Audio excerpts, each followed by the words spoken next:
Hola chicos, bienvenidos a este nuevo video. Yo soy Edna y en esta ocasión lo que vamos a ver son las características que tienen los materiales dependiendo de su enlace. Y en esta ocasión vamos a ver qué es lo que sucede cuando tenemos sustancias con un enlace metálico, con un enlace iónico o con un enlace covalente. Pero primero tendríamos que saber qué es cada uno de ellos. Vamos a empezar. Cuando tenemos enlaces químicos, o sea, cuando se unen los elementos unos con otros, los vamos a poder ver de la tabla periódica que se unen todos con todos. Entonces, pueden unirse metales con metales y nos forman un enlace metálico, pueden unirse metales con no metales, que están en los dos extremos de la tabla periódica y se nos forman enlaces iónicos, o podemos tener no metales con no metales, que son este grupo de elementos que se encuentran en la parte de arriba y a la derecha, o sea, en la parte de la esquina de arriba, que son los más electronegativos de toda la tabla periódica, que son los que tienen más electrones con tendencia a ganarlos, que nos forman los enlaces covalentes. Estos son nuestros tres tipos de enlaces que vamos a encontrar en los compuestos químicos y vamos a ver qué pasa con cada uno de ellos. Pero para que se forme un enlace, ¿de qué depende? ¿Qué es lo que se necesita para que dos elementos de la tabla periódica se unan y nos forman un compuesto?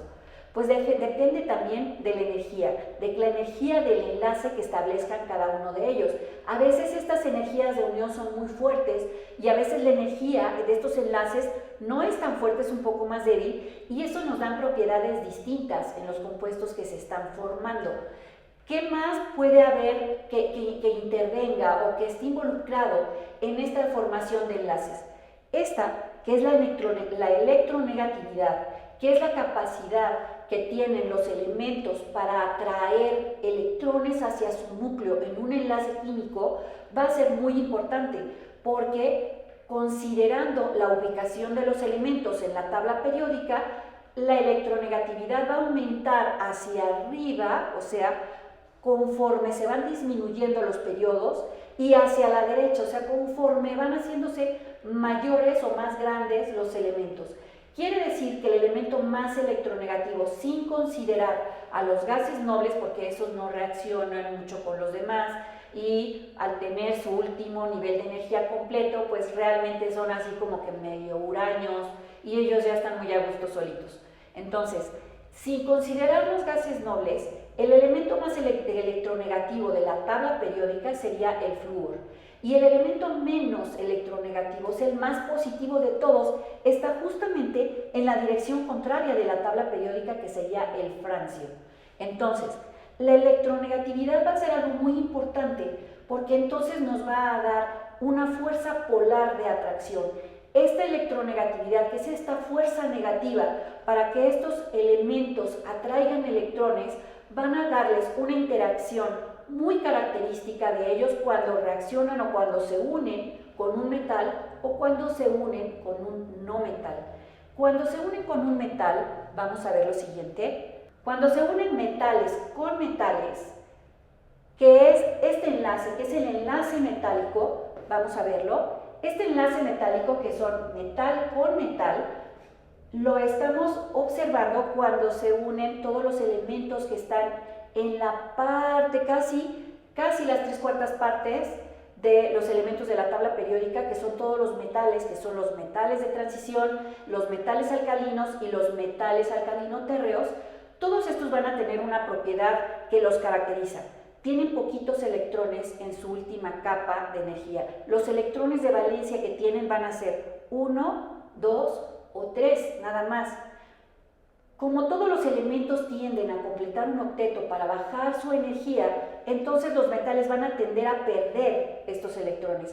Y casi en su mayoría todos los metales van a adquirir una carga positiva, se van a convertir en cationes. Estos cationes van a quedar con un núcleo y este núcleo va a quedar positivo y va a dejar esos electrones, los va a querer ceder, y al cederlos nos van a formar unos mares de electrones. Se forma una especie de mar de electrones, que aquí lo vamos a ver, en el que podemos observar que aquí están los núcleos positivos de los metales y estas pelotitas chiquitas son los electrones, que son los que ceden estos metales. No los quieren, nada más los dejan libres. y entonces estos forman un mar. Es como una especie de sopa en la que están los electrones todos alrededor de estos núcleos de los metales, pero aunque nosotros los veamos como si fueran todo en una manera fluida, no. Las fuerzas de enlace entre estos tan positivos y un mar de electrones negativos son muy fuertes. Esto nos hace estructuras cristalinas, y estas estructuras cristalinas son las que vemos en los metales. Eso es lo que les da la característica a los metales. Y si nosotros vemos este mar de electrones, fíjense bien lo que pasa. En un mar de electrones, en esta forma cristalina, puede viajar feliz la energía. La electricidad puede fluir.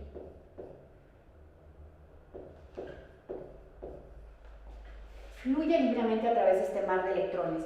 Esto también les da otras propiedades a los metales. También pueden ser transmisores de calor. Tanto la electricidad como el calor puede fluir a través de ellos. Pero no nada más es esa la única característica que tienen los metales. Estas estructuras cristalinas en las que están fuertemente unidos los átomos, que son los positivos, con los electrones, también nos van a dar maleabilidad. Los van a hacer duros, pero esta dureza va a permitir también que los podamos doblar, y a eso se les llama que son maleables o dúctiles. Los podemos estirar también hasta donde el material lo permite. Y también estas fuerzas que los tienen unidos son tan poderosas que les dan esta estructura cristalina que además les da brillo. Y este brillo nosotros lo podemos ver, por ejemplo, en los clavos, en los alambres, en todo lo que está hecho de metales. Y entonces estas son las estructuras que son características de este enlace, que es el enlace metálico, metal por metal. Ahora vamos a ver los siguientes enlaces. Cuando nosotros vemos los otros tipos de enlaces, vamos a ver el enlace iónico. Y en el enlace iónico se nos está uniendo un metal que cede electrones con un no metal, que al tener una electronegatividad alta y muchos electrones en su última capa de energía, entonces van a ser receptores de electrones. Aquí vamos a tener un elemento que va a querer dejar sus electrones, se los va a quitar, los va a donar, y hay otro elemento que los quiere recibir. Y entonces en este enlace hay una ganancia y una pérdida de electrones. En esta ganancia y pérdida de electrones se nos va a formar también un enlace muy fuerte. Y este enlace fuerte, que es el enlace iónico, este enlace iónico que está aquí, lo vamos a ver de esta manera, en la que se nos están uniendo, vamos a verlo aquí, un metal, en este caso un metal con un no metal, y vamos a ver cómo quedarían estos nuevos elementos. El sodio en la sal va a tener un electrón de valencia, y este electrón de valencia lo va a dejar, y entonces el sodio se va a convertir en un ion, y este ion se llama catión. Este catión que perdió su electrón va a ser recibido por el cloro, que tenía en su último nivel de energía 7 electrones. Si el cloro tiene 7 electrones, lo que va a querer es recibir un electrón. No va a querer dejar ninguno de sus electrones porque tiene muchos.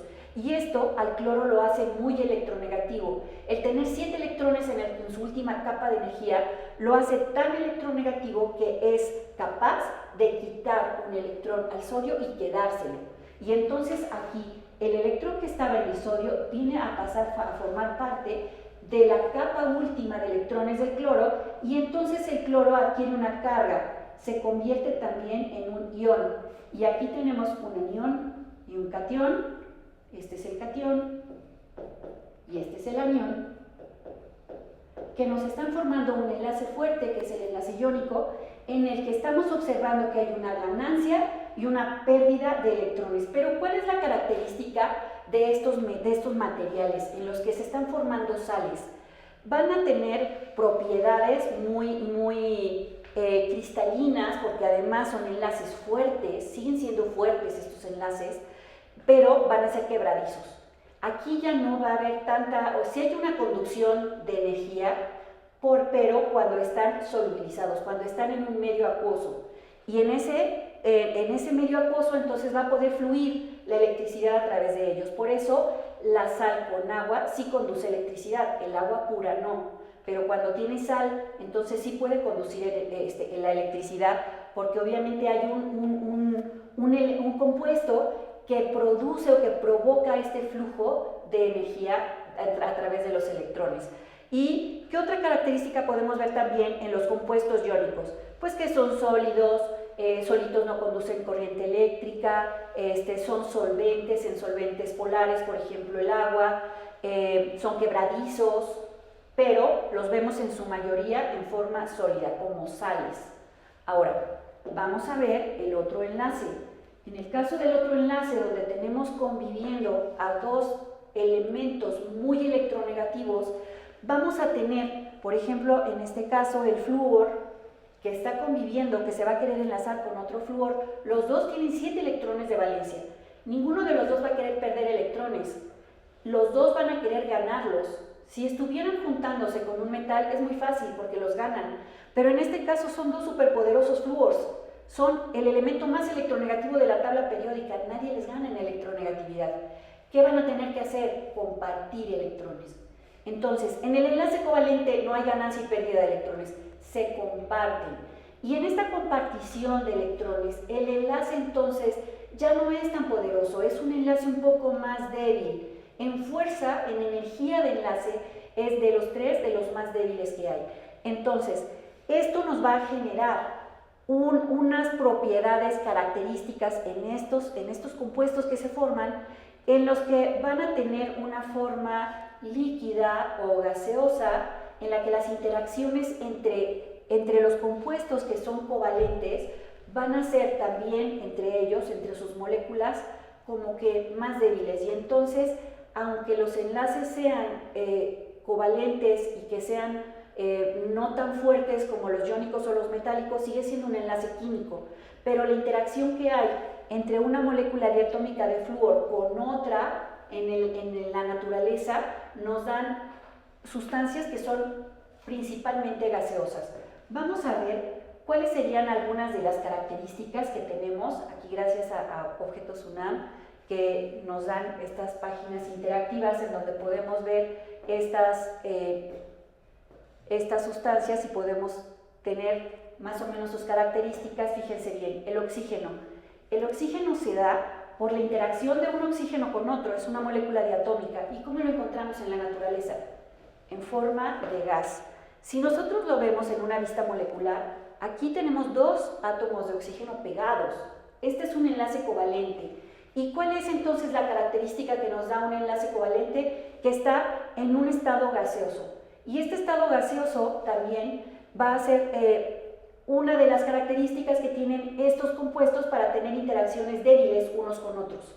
Ahora, ¿qué más podemos observar en este tipo de sustancias que tienen estas interacciones? Aquí tenemos el azúcar, en la que está formada por carbono, hidrógeno y oxígeno. Estos 3 elementos son no metales, son enlaces covalentes. Y la propiedad que tiene el azúcar en estos, o sea, como un compuesto muy representativo de los compuestos covalentes, es que tienen sus puntos de fusión bajos. Es muy fácil que se derrita el azúcar. Van a tener una forma cristalina, pero esta forma cristalina también es frágil porque se puede romper fácilmente. Las interacciones que forman entre el azúcar con otras, aunque sean un poco polares, se pueden disolver, ya sea en compuestos polares, por ejemplo el agua, porque nosotros podemos disolver perfectamente el azúcar en el agua, porque al tener hidrógeno y oxígeno dentro de sus enlaces, hay una cierta polaridad, en la que el oxígeno, que es más electronegativo, jala los electrones y se hace un poquito más negativo, y deja el hidrógeno un poquito más positivo, y eso les permite esa disolución en un medio que es el acuoso. Ahora, vamos a ver otro tipo de compuestos, que en este caso es el agua, que también tiene unos enlaces covalentes, y la vemos en forma líquida.